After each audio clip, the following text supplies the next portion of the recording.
Welcome back to my channel. It's your girl Keresle. I'm back with a seed chat video, and today I want us to do something new. I want us to talk about what you really need to know before even buying your makeup products, before applying your makeup, and before everything else. So I'm not really a professional makeup artist, but I'll be sharing with you what I usually consider and follow before applying any makeup, before anything else, especially if you're a beginner in makeup, and so that some of you can stop asking me questions what I really do to achieve a flawless makeup look. So I hope this video will be helpful to you, and I hope you will take in consideration whatever point I'm giving.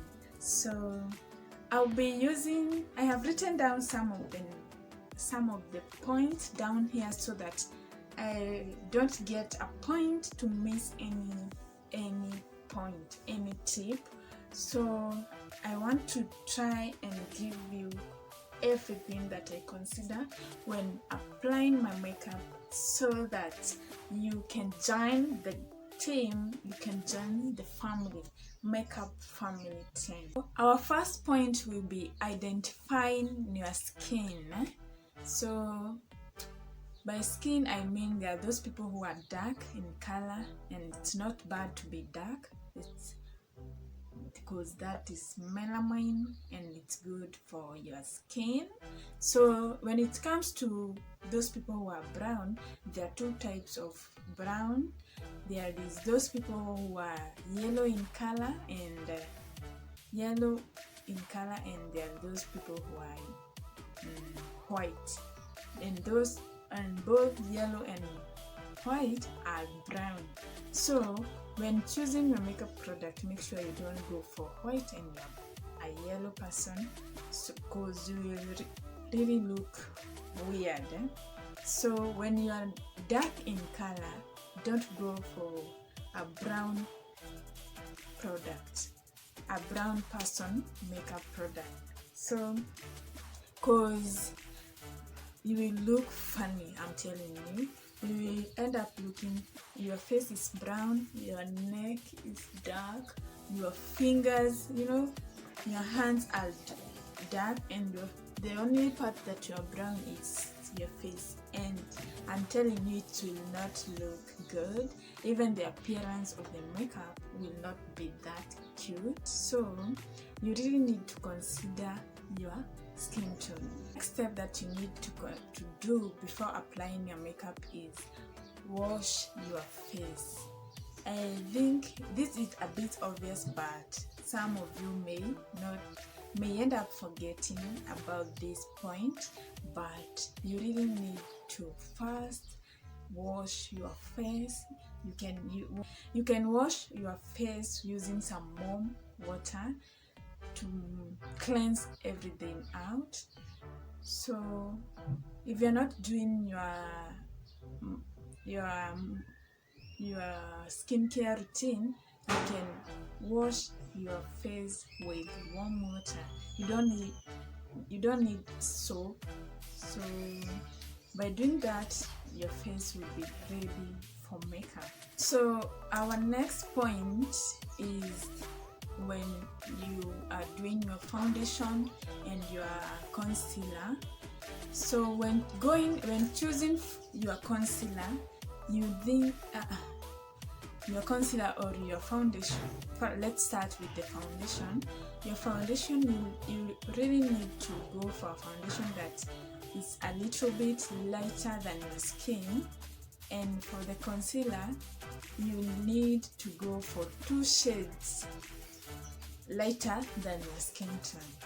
I don't know whether you are getting the point, because when you're doing your makeup, you're supposed to look better than your normal skin. So you are improving your appearance. Sijui kama mnanipata. You don't need you're supposed to look better when you have your makeup on than when you're not having your makeup. Saving my pencil. Makeup is supposed to make you look something better. Hapo mbele usirudi nyuma. So when you are choosing your foundation, don't go back, go forward.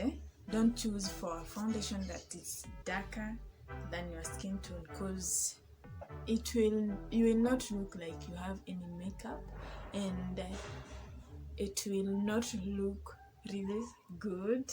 So you really need to go for something lighter than your skin. Saving my pencil. I hope mnanielewa. So still on the foundation, when it comes to blending your foundation, your concealer, you really need to use a wet beauty blender. I cannot advise for going for applying your foundation with a brush. I don't really think it's awesome. The outcome, it's not really good according to me. I don't like blending my foundation, my concealer using a brush.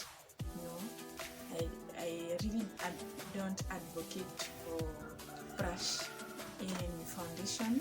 So I think the beauty blender blends everything uniformly and leaves everything smooth. Yeah, and when doing your blending, you usually need to blend from one point. If it's one side, it's here, start with this point, finish, and then go to the next point. Don't skip everywhere, because you will mess everything up. Start with one side, then go to the next one, and that will bring the flawless look, flawless smooth foundation look. So you really need to consider that. Another point is when it comes to doing your brows, I would recommend using a brown eye pencil. When you use a dark eye pencil, it looks like you have exaggerated everything. So I would advise you go for a dark brown eye pencil. Don't go for a dark black eye pencil. I think the brown works wonders. Yeah, you see, the brown eye pencil does not look exaggerated, so it brings everything out nicely. So dark eye pencils, it's a next, so don't exaggerate, because when it looks like you have overdone it. Yeah, and even if you're using a dark brown eye pencil, do it lightly. Usishinde ukichorachora, because you will look funny. It will look too much and it will not be nice. Yeah, let's come to the point where like everybody has a problem, and this is your eyelashes. You really need to know how to choose your eyelashes, because what I consider in choosing mine, you see my look, it looks like I have not done any eyelashes, but I am wearing eyelashes. Let me zoom for you. I have eyelashes on. So what I consider when I choose my eyelashes, I go for eyelashes that from this inner part it's small. When it comes to this, it's getting bigger and bigger. So when you start from this, it's small. I don't know whether you're getting the point. Small, it comes becoming bigger. Yeah, from the inside part of your eye, it's short. When you come to this outer side, it's long. That's what I consider.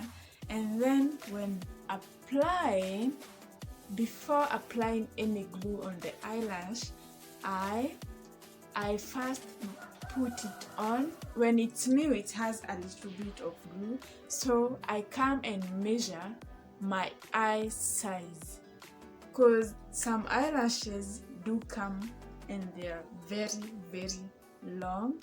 So when you apply it, when it's like that and it's long, you will end up having an eye that's like falling. Here the eyelashes are nice, but when it comes to this end, it's like you are like this so your eye that will not look open. It's like if it looks like you are asleep, or like you are very funny. I don't know if you have tried, and I know you know what I'm talking about. Another thing on eyelashes is if you are traveling, especially you are traveling with a motorbike. When applying your eyelashes, you need to do it twice. You need to do it on your eye, and then you need to do it on your eyelashes, so that the artificial eyelash can stick. Because I'm telling you, when you are on the motorbike and that wind will blow your eyelash, and maybe you have a point where it's off and the other one is thick, and you will not like it. It will be a shame. So when you are using a motorbike, make sure you apply on your eye the glue first, then you apply on the eyelashes, so that when you stick it, it will not come out easily. But if you're just will be in an office, you'll be somewhere cool, you can apply it on your eyelash, then stick it, or you can apply on your eye, then stick your eyelashes. When you come to applying your eyelash, you need to have like a camera here, down here, so that you look down here, you look like this, so that you come and stick your eyelash. Yeah, I hope I'm clear on that. So let's get to another point where you are doing your skincare routine. But you need to consider these. There's those people with oily faces, and there are those people with dry faces, and there are those people with combined faces. Am I getting my point home? By this I mean there are those people who, after like a shower, if you give them like 2 minutes, you will see like they have applied oil. You got oily faces, and there are those people who have got they appear like they have applied oil here and here, and the other places are dry, and there are those people with completely dry skin. They don't show any oil on their skin. So when choosing your skincare routine products, you need to consider that those products they are usually written down. This one is a oily face, this one is a dry face. You need to really consider that. So when doing your skincare routine, you usually start with cleansing with your face. And when you're choosing the products to cleanse your face, you don't use products with alcohol on your face. And after you identify the product that is right for your face, you need to cleanse your face, then rinse it with some warm water. Yeah, that is cleansing. And the next point after cleansing, you can exfoliate your skin. By this I mean you need to have products that can scrub out your dead skin. Yeah, your dead skin cells. When you scrub out, make sure you don't use harsh product on your skin. Then after exfoliating your skin, you can use some toner on your skin, and the toner is usually to make sure that you remove every dark that was on your skin. So you can put some of the toner on your cotton wool, then go wiping slowly to remove that extra dark that can be left on your skin. The toner gives the skin some moisturizer, so you have scrubbed your skin, so it brings the moisture back to your skin, and it makes your face feel smooth, and not that dry. Then after applying the toner, this is the point where you apply your moisturizers, and your moisturizer is to make your skin look soft and give it that natural glow. When you moisturize your skin, that is when you achieve that soft, fresh and natural glow. Then after moisturizer, your skin is now soft, it has that glow. This is the point where you need to apply now your makeup. So before applying your makeup, after moisturizing your skin, you really need to give it time so that the skin can achieve that glow. When you apply the moisturizer immediately, I don't think that glow is immediately shown, but you have to give it time for the skin to have that soft look. So you give it a little bit of time before